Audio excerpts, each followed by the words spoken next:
Welcome to the Encore Audio Archives YouTube channel. I'm Taper Dave, and this is my channel. I've uploaded hundreds of talks here that I've recorded at meetings in West LA, and I've also recorded conventions starting in 2013. I've got a bunch of those up. And Walt and Mary Murray, the original owners of Encore Audio Archives, started the company in the 80s, and Walt recorded Joe and Charlie's and a bunch of stuff down in Vista, California. My sobriety date is June 20th of 1994.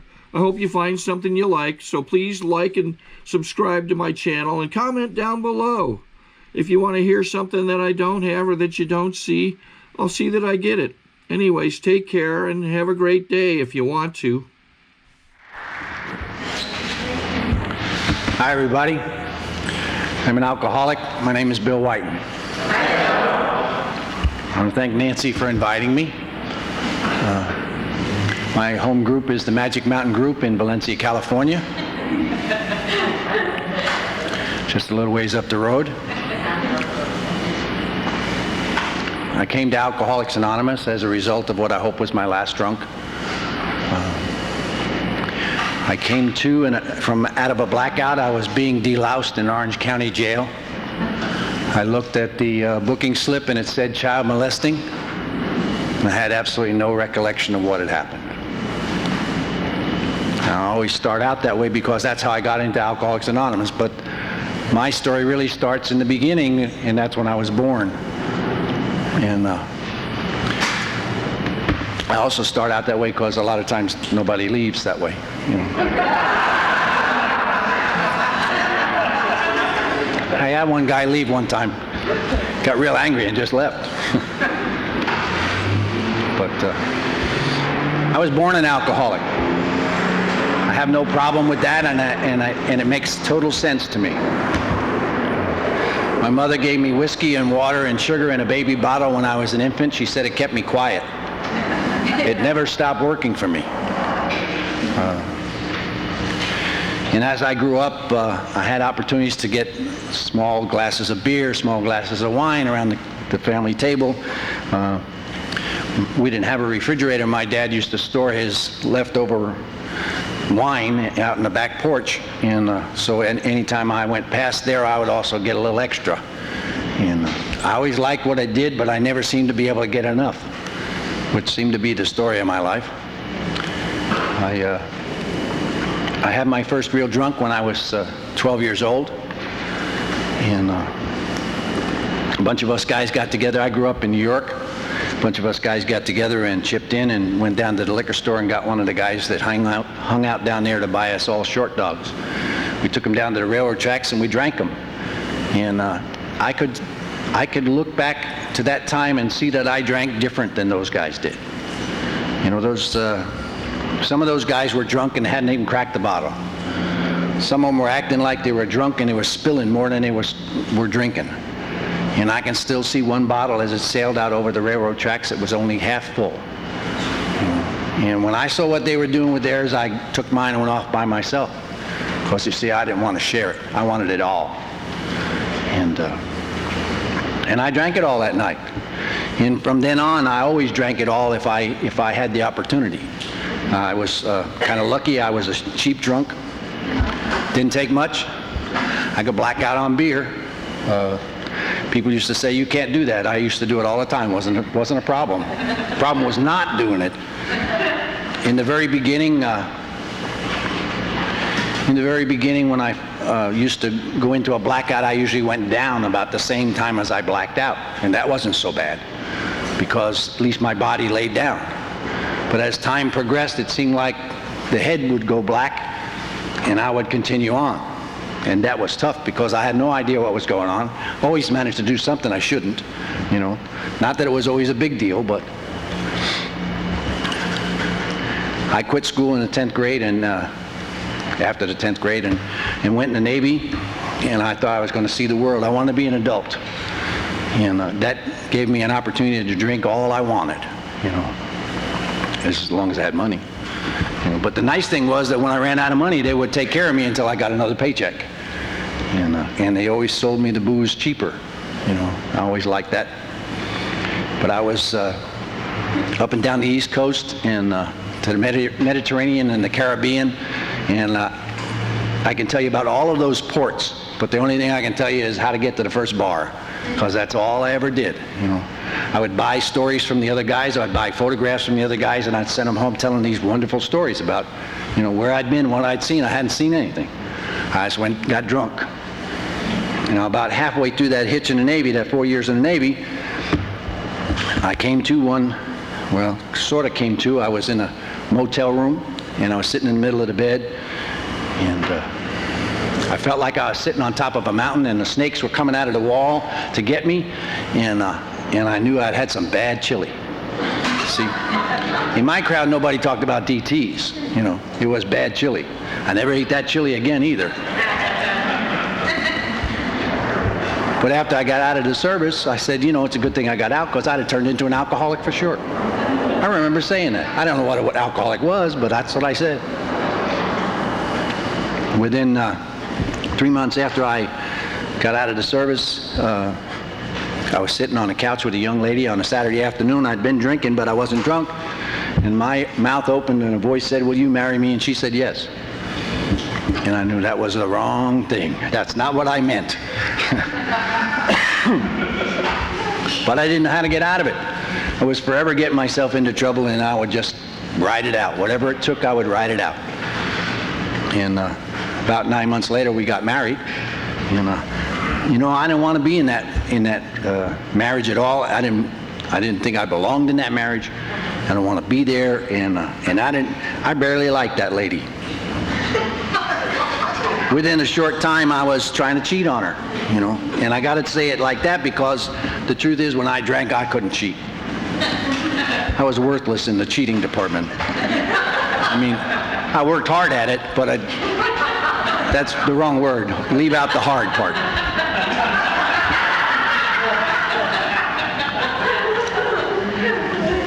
But I was always trying. And a lot of times I'd come out of a blackout and I would go into what I called a gray out. Gray outs are when you can see about this far and everything beyond that's gray. And they're not so bad, except when you're driving, all you can see is the dash.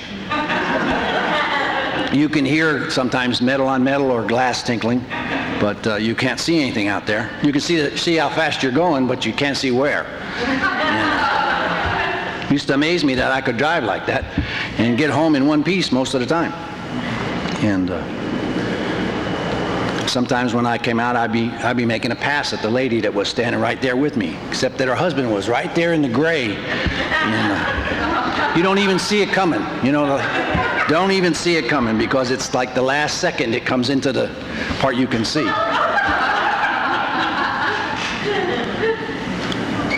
Anyway, that was typical kind of thing. I would get into those kind of situations. I would wake up in the morning, or whatever it was, and when I came to, and you know, I'd swear off forever, and then I'd wind up within a short time convincing myself that this time's going to be different, and I could just have one, and I would have one, and then I would have another, because after all, I was successful with one, and then I would have another. And next thing you know, I'd be waking up saying, I swore I was never going to get into this situation again. How the hell did this happen to me? I wasn't going to get drunk. But that's what happened. I was married, and I had and somehow or other 2 children came along, and I'm not even sure how that happened. Wasn't clear. But you know, I went on the police department in New York, in Yonkers, and somehow or other I managed to get away with the drinking. I would euphemistically say that I walked the beat in the bedroom community. Actually, I staggered most of the time. See, it was considered okay to slide in the back of the bar and have a shooter to ward off the cold, and I never got cold. And you know, nobody ever said anything about it. I would continue to try to cheat on my wife, which used to get really strange sometimes, because I'd get off a shift and there'd be 2 girlfriends and my wife sitting across the street from the station house, and I have to go out the back and down the alley because, you know, I couldn't possibly face them all at the same time. And I always seemed to manage to keep, I mean, they didn't know one another, so I never got caught with it. But I knew my life was really going downhill, and so I saw an ad in the paper that they were looking for cops in L.A., you know. And I thought, you know, I'll just go out there and make a new start. That'll do it. And so that's what I did. Came out here, and when I filled out the paperwork, somehow or other they said, you know, do you drink? And I said, yeah. And they said, how much? And I said, 2 beers a day, you know. And they asked all of the people that I put down for references, and apparently, well, you know, the guys that I put down for references drank like I did, because if you didn't drink like I did, we weren't friends. You know, you made me uncomfortable if you didn't drink. I knew you're a liar anyway. And if you only drank a little bit, I didn't want to be around you. You know, made me uncomfortable. So anyway, when they asked those references, apparently those guys said that, you know, that I was not a drinker, and I managed to get on the police department. 13 months later, I was arrested for drunk driving. And I got to tell you that in California, they look at it totally different than they did in New York. They used to take me home in New York. You know, they would give me a ride. Out here, they put me in jail. And I did a 51-day suspension, swore off forever, and I think forever was 2 weeks that time. I just figured that, you know, there was something wrong with me, that I couldn't drink like other people. That's what I thought. And for the next about 9 years, it was just a series of stuff that, you know, same old thing, that, you know, getting into more little scrapes. And I had sworn off about a year before I came to the program, and I knew that I was headed for 5th Street. I knew that's where I was going, that I was on this slide, and I couldn't stop myself. But you see, I'd never heard anybody talk about that stuff, you know. Never heard anybody talk about alcoholism or a problem with drinking. You know, all I ever heard was, just don't drink so much and everything will be okay. And I was trying not to drink so much. But once I had the first one, it was, you know, whatever I could get in. I mean, I spent nights when, you know, I'd be watching the clock and I'd say, okay, I can have one now, and then I have to wait, you know. I was lousy. I couldn't understand, you know, could never understand how people could do that. I thought everybody that only drank 1 an hour was watching the clock. I mean, that's the way I looked at it. You know, I didn't think that they didn't have to drink for a whole hour. You know, it never occurred to me. I just thought everybody was just like me, just like normies think we are all like them. Same deal. Anyway, I knew I was in trouble, and so I swore off. But then I started drinking again. I was working 4 to 12 shift, and I would come home from work and take the bottles out of the closet and drink as much as I needed to, and then put them back in the closet and go to bed.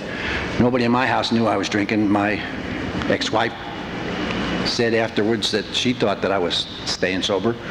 I guess because I still smelled the same as I always had. She didn't notice any different. Anyway, about 6 months before I came to the program, I was over at a friend's house, and I'd just gotten off of work, and within a half hour I drank a pint of vodka and had a couple of beers and jumped in the car and started for home, and I got about a block and went into a blackout. When I came to, I was in the hospital, but apparently I'd gone another mile after that and was making a turn, and the car jumped the center divider. All 4 wheels went off were off the pavement, and so of course the car stopped, and I was passed out behind the wheel. And the ambulance driver got there. They took me to the hospital. They thought I had a heart attack. At least that's what they said.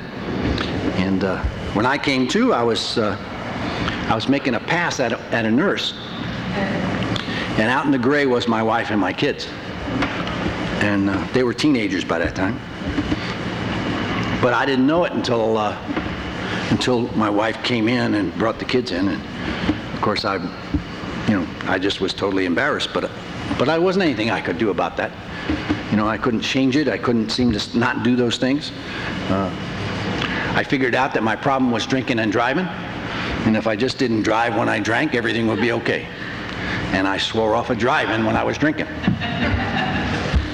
And that worked for about 6 months. And what I would do is I would either drink at home or I would go away. I'd go take a weekend, I'd take my camper and I'd take the appropriate props, whether it was fishing season or hunting season or what have you, and I'd take all I needed to drink. I'd go off and get drunk, stay drunk as long as I needed to, sober up, and then come home. That seemed to be working until the last time. And it was the last weekend of quail season in January 1975, and I went off to this campground, and I remember talking to the people at the next campsite, and the next thing you know, I heard somebody banging on the side of my camper. I opened the door, and the sheriff reached in and pulled me out and put the cuffs on me, threw me into black and white. I went out of it again, and the next thing you know, I was being deloused. And when I looked at that booking slip, I could see what it was. I knew what the section was, and I was totally mortified. I was horrified. I didn't know what to do. I thought, my God, I have to die. It's the only thing left is to die, because I sure can't not drink. And it seems like I get into more trouble and more trouble.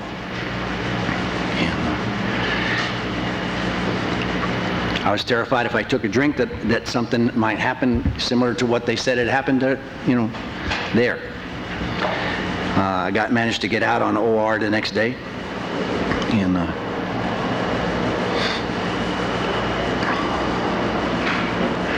I didn't know what to do. I told myself I needed to commit suicide, but suddenly it became really important to do it just right so that my wife and kids got the money. Which I know was, on my part, was a stall. But I start looking around. I went to Kaiser, and I said, my problem is, I drink too much. And they said, yeah, well, why? And they said, well, if you had my wife and my job, you'd drink too. And they said, well, bring your wife in and we'll talk. And I did, and it wasn't her. The truth is that she probably should have been canonized for the crap she put up with. But I knew that wasn't the answer, and I was looking around some more, and somebody suggested I go to Central Receiving Hospital. There was a nurse over there was running an alcoholic program. So I went over there and talked to the lady, and I had never said I was alcoholic before, but I found myself saying that to her. And I don't know even if I knew what an alcoholic was. But she made me promise that I would go to an AA meeting. And she said, when you come back to see me on Monday, I want you to tell me about the meeting. Well, I waited till the last thing on Friday night. I couldn't figure out a way to get out of it. And so I went to the meeting. It was a local meeting. It was in Fountain Valley, where I lived.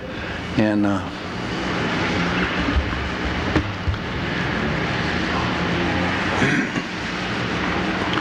having a little trouble breathing. I have a little sinus infection that's causing a problem, but that's why I hesitate so much. Anyway, I went to that meeting, and it was a kind of a community hall. I went in and I sat down in a chair, and a guy came over and sat down next to me. And he introduced himself. He said he was the secretary of the meeting, and he was an alcoholic, and started to say some other stuff, and I got up and moved. Because I wasn't there to make friends or any of that kind of stuff. I didn't want to know anybody there. I just was buying some time. And I went and found another chair, and he came over and sat down again. And he didn't ask me anything. He just started talking about himself, and I got up and moved again. And he came and started to sit down, and about that time somebody rang the bell, so that it was time to start the meeting.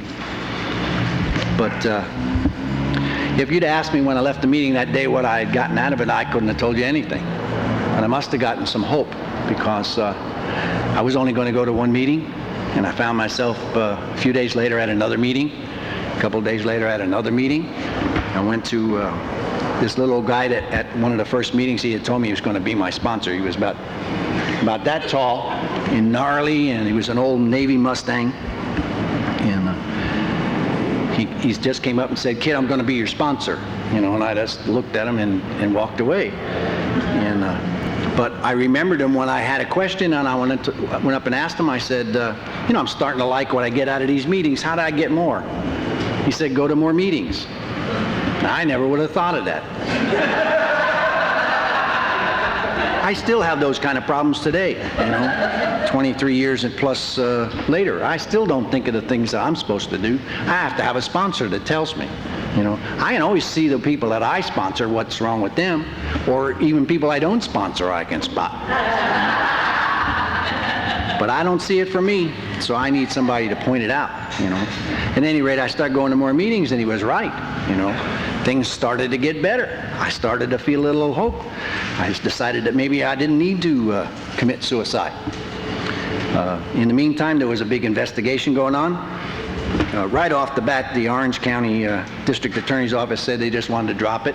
There wasn't anything there that they said they could prosecute, but my employer said that, they needed to find out what the truth was. And so they assigned 2 guys to me to investigate the case.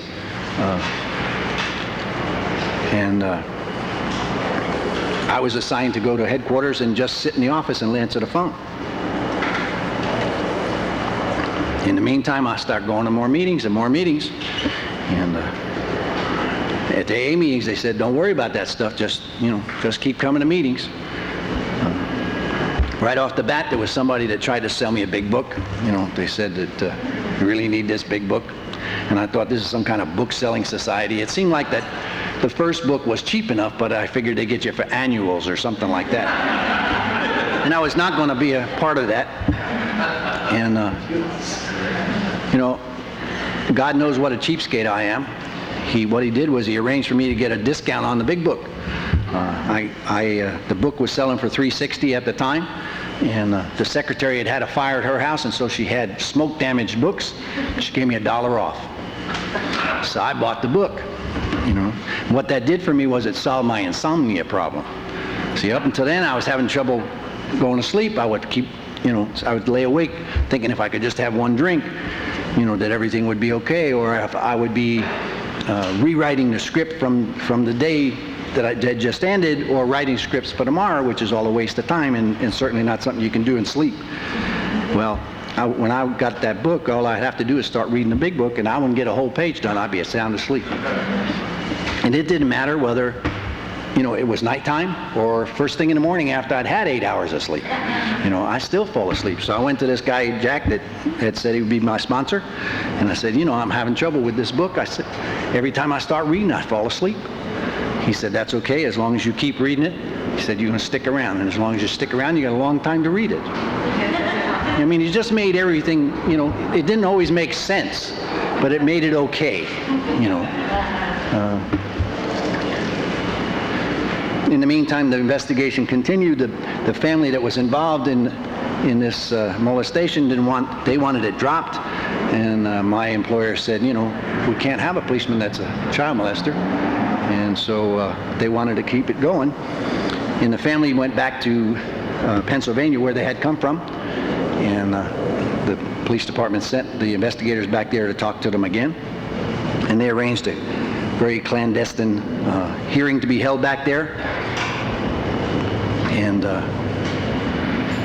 it was all videotaped, and everybody was sworn in under California and Pennsylvania law so that it would be irreversible in court.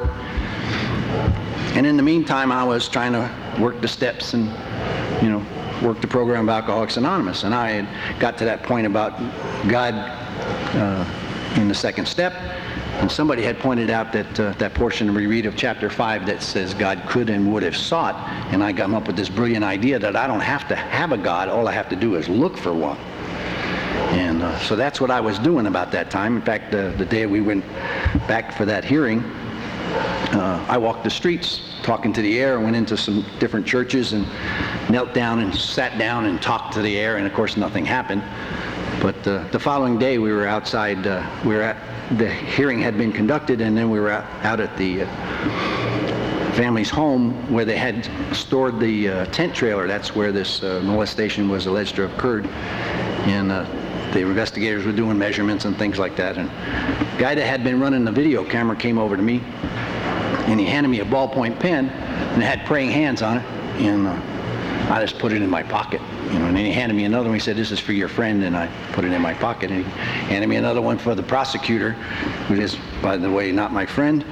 And I put that in my pocket. And then finally he took a pack of matches. He stuck them up where the flat end was right in my eyes. And he said, here's some matches for you. And it said, "One day at a time." And I said, "Are you?" And he said, "I knew you were." He was an alcoholic, sober, 12 years in the program of Alcoholics Anonymous. And his wife was an Al-Anon. She was the one that was doing swearing everybody in. And it became crystal clear to me that God was there. Not that God wasn't there before, but I could now know that God was there. And that God had always been there and was taking care of me. And that it was going to be all right no matter what. The short of it is that the little girl had lied. The family had escaped to California because she had told the same lie before they left there. And they were trying to get out of it. And then she told a lie about me. And so I was not guilty. I hadn't done it. But when that came out, it was like, yeah, so what? It got me to Alcoholics Anonymous. And that's what I needed. And I don't know if anything short of that would have gotten me here. I think I learned all of the important stuff in what to do. Not that it hasn't been refined since, but in the first year of sobriety. I was sober in Orange County for 4 years, and I realized that I knew all the stuff to do, but I didn't know how to take it outside of the meetings and outside of myself. And I had a friend that was coming up to West LA, and she had been. I remember looking in her eyes before she went up to West LA, and it was like she had pinwheels in there, I mean, she was really wild. She was the kind of girl that it was okay to talk to her, but don't get too close because you're going to get hurt. Really weird. And but I heard her speak at a meeting after she'd been coming up to West LA for a while, and she sounded normal. And I said, "Wow, that's a difference." I went over to look at her, checked her eyes, and her eyes were normal. And I said, "What's going on with you? How did this happen?" And she told me that she was going to the Pacific Group, and I'd heard about the Pacific Group. I'd heard all the wrong things about the Pacific Group, but I had heard about it. And I said, "Hey, can you get me in there?" Because if it would work for her, it's got to work for me. And I came up to West LA in 1979 and started going to the Pacific Group, and I was there for about 4 years, I guess. And I learned in the Pacific Group how to take it out into the street, out into work, and things like that. And then it was time to move on again. After a year and a half of sobriety, I had gone to the woman that I had been married to and told her that I didn't want to be married to her and that we should split up, and she said, "Yeah, that's probably a good idea." And 6 months later, she told me that was the nicest thing that I had ever done for her. I know it hurt my feelings, but I played what I called the AA dating game for the next 8 years or thereabouts, and I hated that stuff because I don't see. Since I was a little kid, if I tried it once and I didn't do it right, I never tried it again, and of course that meant everything because I never was perfect the first time, whatever it was. But I was really good at standing on the sidelines, looking like I was participating and looking like I was good at it. I mean, like I was really good at the participation part, but I never was. I never was there. And that was especially true in relationships. I had no idea what a relationship was, and I hated learning. But in 1983, I guess it was, I was in the fall of '83, I was looking for a date, and And a friend of mine called me up and said that she knew just the perfect girl for me. It would be a blind date, and I was 40-something years old, and I thought, no way, I can't start doing that stuff after this long. But like I said, I hadn't had a date for a few weeks, and so I thought, well, okay, I'll try it. And so she told me gave me the girl's number, and I called her up, and she said yes, she would go out with me on Saturday. And then I called my sponsor, and I said, look, I got a problem. I said, I just made a date with a girl. I said, I hate first dates. The first date for me is one where I do all the thinking. I might start off with, when I meet her, I might start off with, do I have to take her out?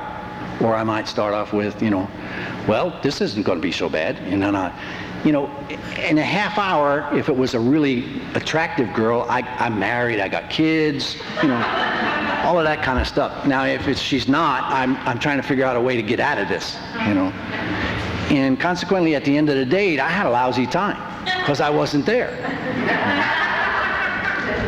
So I told him about that, and he said, don't worry about it, I always worried about whether or not I was either going to get to go to bed with him or I had to go to bed with him. Or he said, look, when you meet this girl on Saturday night, he said, just tell her, that you don't screw on the first date. Piece of cake.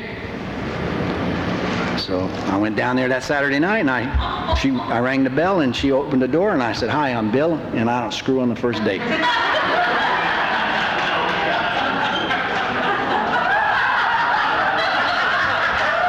We had a ball. I remember the whole thing.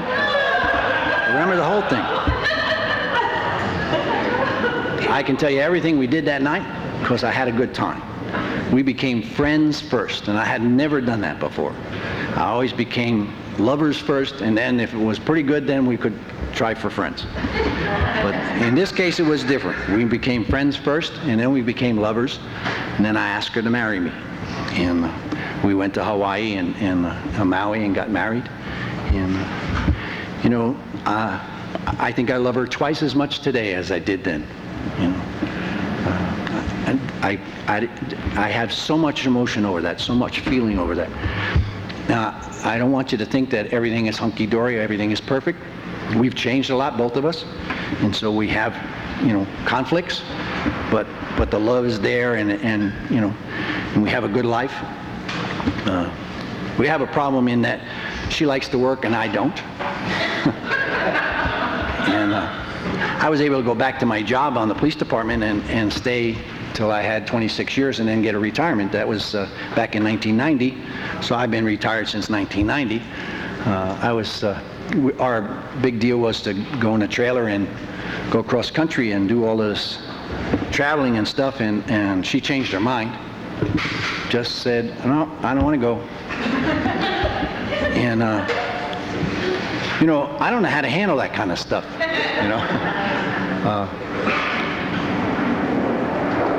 A couple of years later, I had been playing the guitar for about 20 years. And everybody had always told me, you shouldn't sing. And so when I would play the guitar, I would go in the house when nobody was home, close all the doors and windows, and then I would do it, But nobody knew I was doing it.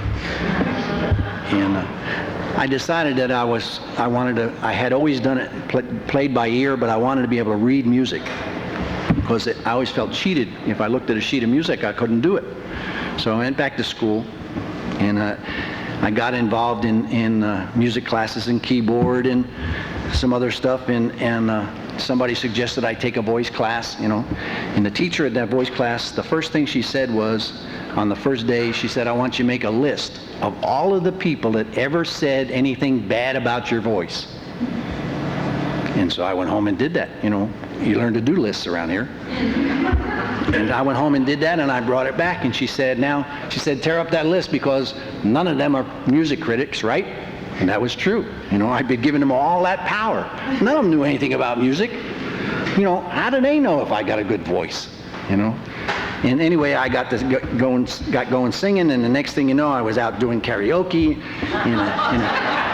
That wasn't enough. I wanted more.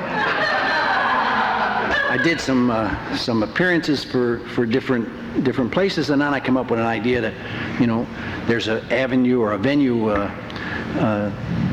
that for the last 5 years I've been singing in, and it's called convalescent hospitals and retirement homes and campgrounds, you know.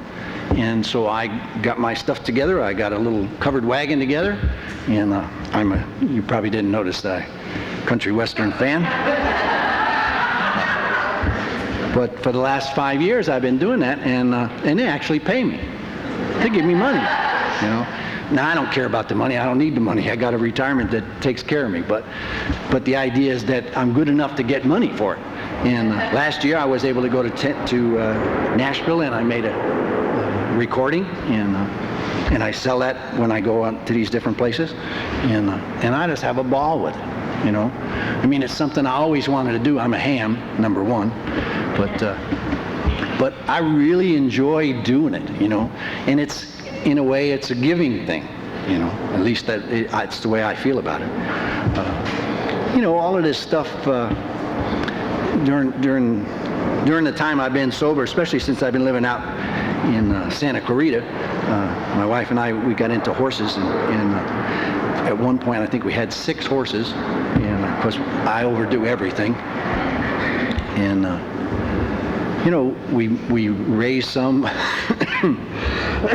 Excuse me. We raised some, we bought some, but we had a really good time doing it, you know. And you know, I think back over my sobriety, and you know, just the fact that I'm sober is like the smallest part. It's the most essential, but the smallest part of what I've gotten out of Alcoholics Anonymous. Because Alcoholics Anonymous has given me the freedom to do all of the other things I ever wanted to do, you know. There's just a big long list of things. Bob obviously is a runner. In school I always wanted to be a runner and never was, but I got into running after I got sober, and managed to get some righteous 3rd and 4th place medals, you know. That ain't number 1, but by God, for a guy like me, that's a long way, you know. I ran my marathons, then I got enough sense to quit, you know. But you know, Alcoholics Anonymous is the blame for all of it, you know, because I wasn't able to do it without Alcoholics Anonymous or the people in Alcoholics Anonymous, because the people are the teachers, you know. The people are the ones that encourage me, you know. It's not all in the literature, although that's important. And the really neat thing about it is that you know, I mean, like relationships I've gotten back that I didn't have. My son is 37 years old, and he has 3 sons, and my daughter is 35 years old, and she has a boy and a girl, and so I'm a grandfather 5 times, you know, and I got to tell you, that's a joy. Sometimes the best part about it is that they're not mine, but most of the time it's because, you know, because I can love them, you know, unconditionally. I have a little bit of a strange relationship with my son. He seems to think that I should be the pursuer, and I get tired of pursuing every once in a while. We're in one of those gaps right now, so we haven't talked for a while, but it's like, if I pick up the phone and call him, it's like he'll say, "Oh, hi, Dad, how's it going?" Just like I just talked to him yesterday, you know. And I can't figure out what's going on with him, and when I ask him, he says, "There's nothing wrong, you know, that's okay, everything's going right." But now my daughter and I have a really close relationship, you know, and she calls me and I call her, and I didn't think that was ever going to be possible, because when she was a teenager, she was the drinker, you know. My son didn't drink, but she did, and you know, her mother was always calling me to come get her, because come get your daughter because she's drunk, you know. But what happened was, after she got out of school, she just stopped drinking. That's all. The end, you know. So obviously she's not alcoholic. My son is the other way around. He got out of school, started drinking, and I'm saving him a seat, because I suspect that he's going to need one. And I hear the stories, but he won't own up to them. In fact, when I tried to talk to him, he said, "Gee, Dad," he said, "you know, you talk to me so much about Alcoholics Anonymous, I feel I have a handle on it." He said, "And I know that if I ever have a problem with alcohol, I know exactly where to go because you told me." And then he went on to tell me about how he's sending employees to Alcoholics Anonymous, you know. So I haven't been able to figure a way to get around that one. That stumped me. But I'm grateful for the relationship. I'm grateful for the relationship with that ex-wife. You know, I mean, she invites me into her house and you know, for family things. You know, if I'd have treated somebody like, I mean, if I'd have been treated like I treated her by somebody, I certainly wouldn't invite them into my house. But I have friends in Alcoholics Anonymous and friends out of Alcoholics Anonymous that, you know, that just love me. You know, unconditional love. I had no idea what that was. Before I came to Alcoholics Anonymous, I didn't even know what love was. If you'd asked me, and I'd have been able to be honest that day, I'd have said, I don't love anybody. I don't know what it is. And now I'm overflow with love. You know. The really neat thing about this whole deal is that it's all in that book that I used to have to fall asleep to read. You know, all the directions are in there. You know, the answers to all of the questions and all of the problems. And I remember, before I ever came to Alcoholics Anonymous, I can remember thinking, you know, somehow or other I missed out on the directions on how to live. And I always used to say to God, when I was talking to him, trying to deal, you know, just tell me what to do. I'll do it. Nobody ever told me. See, now they gave me a book, and it's all in there. You know, the neat part about it, like I said, is that that it doesn't have anybody's name on it. That it works the same for all of us if we just work it. You know, we just have to follow the directions in there, and it works the same for all of us. Anybody can have it. If you're new here tonight, I hope you'll grab on with both hands and don't let go.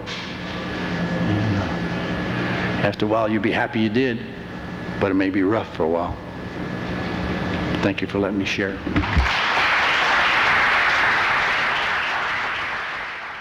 Sorry to interrupt your viewing. Taper Dave here. Just wanted to take a second to ask you to like and subscribe to my channel. Let me know if you like what you're listening. I've got some very good talks here, and this one's a great one. Just curious, do you think this is better than Zoom? Tell me what you think. Okay, this is how I prepare my drone for launching. I like to do it inside the cab of my truck so I'm not standing outside in the weather. To install the joysticks for control, up and down, right and left, powered on. I have an Android phone that I use to connect it to the drone with. And it's actually controlled through the iPhone, through an app. Oops, wrong way. It's actually controlled through the iPhone, or through this Android phone, through the app. It's actually controlled through the Android phone, through an app, and you connect it through this short connection right here.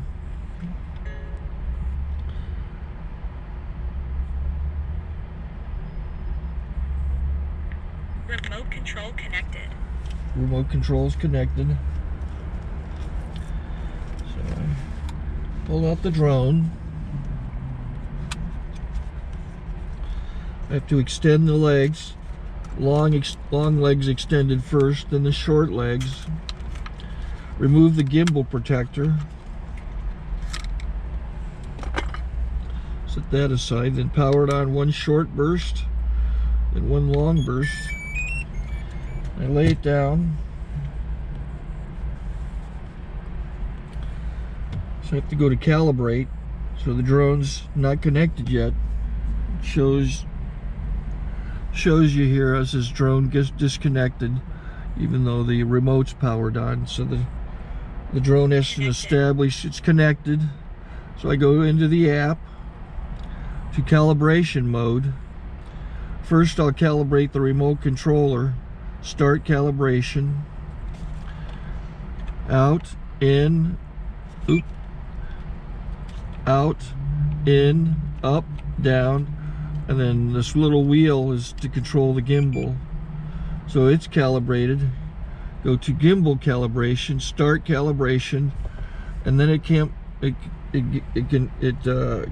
the gimbal. I don't know if that shows up. The gimbal's moving all over the place. Changes, you can see it on the video. And I'm calibrated to take off. It's acquired 7 satellites at the moment. There are 26 satellites up in the sky, which it has to acquire before you can take off. So it's connected. It's got enough satellites. This is white. I can go to press this little arrow button, swipe right to take off, and it would start the motors if I slid this to the right. But I'll wait till I get outside. Don't want to do it inside.